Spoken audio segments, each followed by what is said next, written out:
இப்போ இன்னைக்கு தக்காளி சாதம் செய்ய போகிறேன் பாருங்கள்.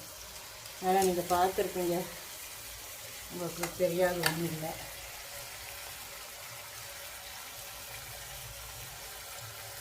தக்காளி ரெசிபி தெரியுதுங்களாங்க. தக்காளி ரெசிபி தாங்க செய்ய போகிறேன். வாங்க நீங்களும் சாப்பிடுவீங்களா? உங்கள் வீட்டில் இருந்து நான் ரெசிபியும் பாருங்க, நீங்களும் சாப்பிடுவீங்க.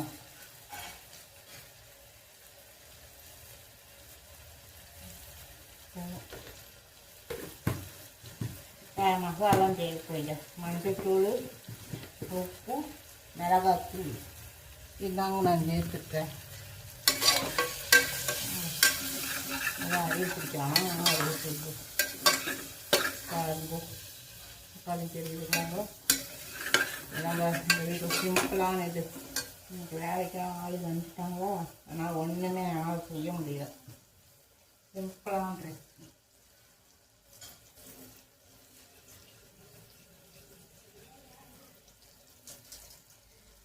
உங்கள் வீட்டில் என்ன சமையல் சொல்லுங்க பார்ப்போம்.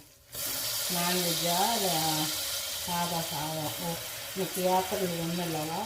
என்ன ஸ்பெஷல்? எங்கள் வீட்டில் தான் ஸ்பெஷல். தக்காளி சாதம் தான் இன்றைக்கி ஸ்பெஷல். தம்பி 1:30க்கு வந்துடுவான். வரும்போது தயிர் வாங்கிட்டு வர சொல்லிட்டேன். தாங்க இன்றைக்கி எங்கள் வீட்டில் நடக்கிறது நிகழ்வு. வேறெல்லாம் ஒன்றும் ஸ்பெஷல் இல்லைங்க. அரிசியில் வெறும் புழுவாக இருக்குதுங்க. எப்படிங்க க்ளீன் பண்ணுறது? எனக்கு தெரியலைங்க, தெரிஞ்சால் சொல்லுங்க கொஞ்சம். இது அப்படியே வணக்கி விடணும். இது அப்படியே வணக்கி தண்ணி செஞ்சு நல்லா ட்ரை ஆகும். இதுவும் தண்ணி கொதிக்குதுங்க, கொதிக்கிட்டோம். ஒலை வச்சுட்டேன், கொதிக்குது.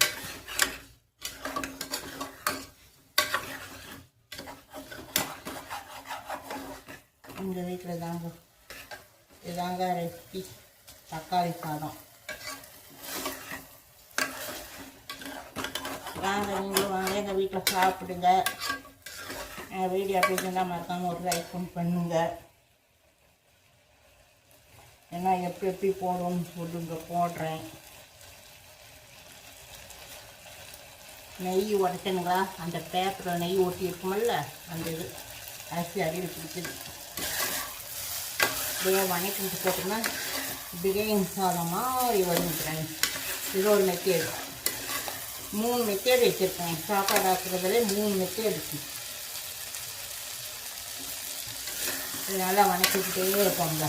அடி பிடிக்காமல் வணக்கிட்டே இருந்தோம்னா நல்லா பிரியாணி மாதிரி வருங்க. தண்ணி குடிக்க மாட்டேங்குதே, அடியில் பிடிக்குதே. நல்லா வதக்கி விடுவோங்க. வேற யாராருக்கு செய்வாங்க சொல்லுங்க பார்ப்போம். அப்படி 3 மெத்தேடில் செய்வேங்க. தண்ணி ஊற்றிடுவோங்களா? இந்த பாருங்க, தண்ணி வச்சிருக்கிறேன், ஊற்றுறேங்கோ. தாங்க தக்காளி சாதம் ரெடி.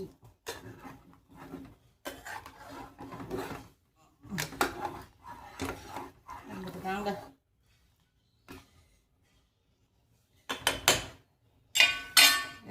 கலகலாம் கொதிக்குதுங்க, கொதிக்கிட்டுங்க.